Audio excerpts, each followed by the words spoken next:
खेल रहे हैं, कूद रहे हैं, बदमाशी कर रहे हैं। पर माँ यशोदा तो एक आदर्श माँ है। 95% लोग द्वंद्व के शिकार हैं। एक तो छोड़ना ही पड़ेगा, ये असंभव है, ये कभी शिक्षा का पाठ्यक्रम हो ही नहीं सकता। सारे महापुरुषों को एक तरफ कर दो और कृष्ण को एक तरफ कर दो।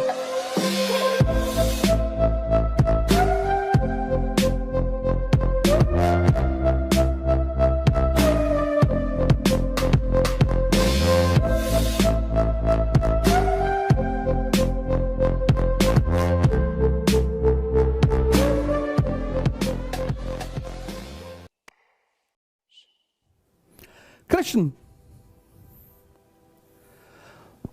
शैशव अवस्था, कान्हा बड़ा इंपॉर्टेंट है, इनके नाम भी बड़ा इंपॉर्टेंट है। कान्हा, कन्हैया, कृष्ण, योगेश्वर, कान्हा आदर्श बाल्य अवस्था, चाइल्डहुड, कन्हैया शैशव अवस्था, शैशव, कान्हा आदर्श शैशव अवस्था, इन्फेंट पीरियड, आदर्श चाइल्डहुड बाल्य अवस्था, कृष्णा आदर्श युवा अवस्था, और योगेश्वर आदर्श जीवन। आज के दिन लगभग दुनिया में सभी लोगों को इस पर चर्चा करनी चाहिए। आज आप देखो हमारे घरों में बचपन से प्रेशर, बचपन से महाभारत सीरियल है, कृष्ण के ऊपर सीरियल है। आज तो किसी को पढ़ने की जरूरत ही नहीं, इतने सारे सीरियल हैं।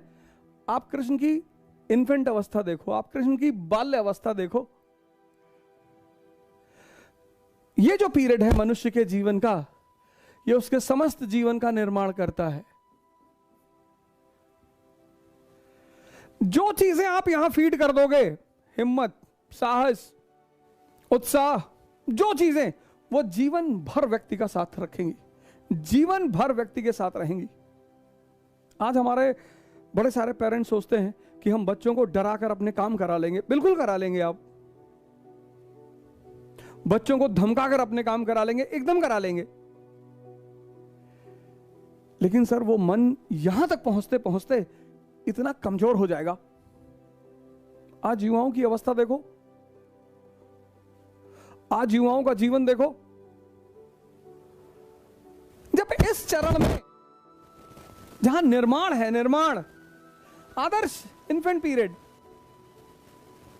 आदर्श चाइल्डहुड, बालकाल, खेल रहे हैं, कूद रहे हैं, बदमाशी कर रहे हैं। पर मां यशोदा तो एक आदर्श मां है। शिक्षा,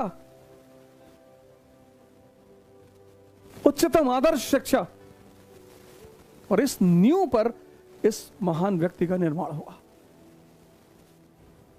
संसार, सन्यास, दोनों के रास्ते अलग अलग हैं। आपको संसारी है, आप संसारी हैं। संसारी है मतलब मुख्यतः धन कमाना है, मुख्यतः। तो इसके जो सूत्र हैं वो हैं साम, ताम, दंड, भेद।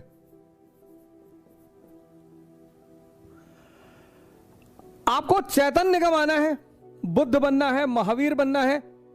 इसके जो सूत्र हैं समझदारी, करुणा, त्याग, तपस्या।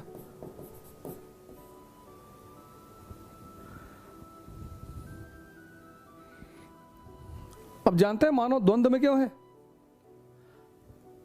ये पढ़ाया नहीं जाता।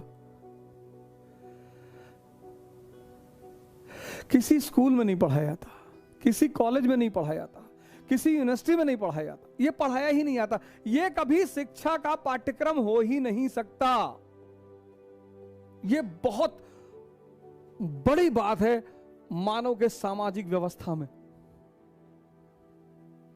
ये पढ़ाया जाता है, ये पढ़ाया जाता है। शिक्षा के सारे पाठ्यक्रम का ये केंद्र है ये। और मानव का मुख्य उद्देश्य क्या है? ये बस यही द्वंद्व पैदा हो जाता है, वो इसको फॉलो करेगा, ये उसके हाथ से निकल जाएगा। ये मानव समाज का सबसे बड़ा पहलू है। ये किसी भी पाठ्यक्रम में, स्कूल के पाठ्यक्रम में, कॉलेज के पाठ्यक्रम में, यूनिवर्सिटी के पाठ्यक्रम में है ही नहीं, है ही नहीं। इसलिए दुनिया में 95% लोग द्वंद्व के शिकार हैं।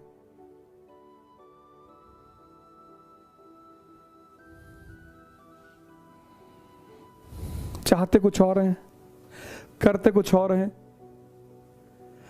इस द्वंद्व से खत्म होने का जो सूत्र है वो है ध्यान। शिक्षा तो है ही नहीं, इसलिए मैं बार बार ध्यान और योग पर बल देता हूं। और कृष्ण सबसे महानतम व्यक्तित्व इसलिए, कृष्ण सबसे विशेष व्यक्ति इसलिए क्योंकि वो दोनों को बैलेंस करना जानते हैं। ये असंभव है, ये असंभव है।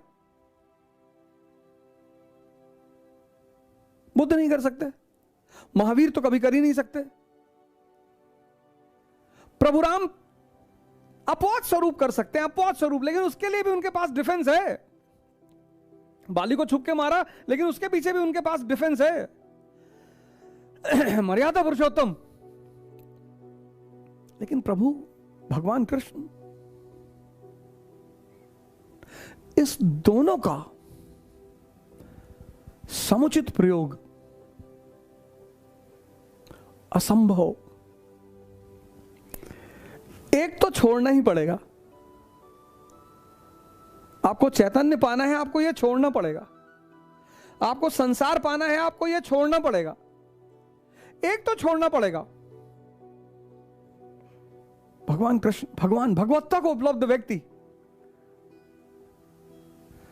भगवत्ता को उपलब्ध व्यक्ति,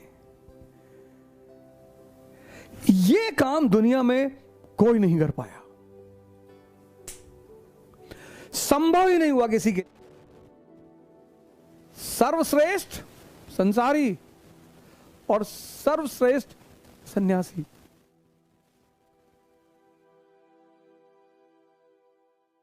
धर्म जो है जनता के लिए अफीम है। धर्म के बातों में आपका विरोध नहीं हो रहा है तो समझ लीजिए आप जनता के मन की बात कर रहे हैं। ऐसी कौन सी जरूरत पड़ गई इंसान को कि धर्म को पैदा होना पड़ा? इंसान नियम नहीं चाहता। अमेरिका का आदमी बुद्ध की पूजा करेगा, उसको शांति चाहिए। भारत के आदमी को धन चाहिए।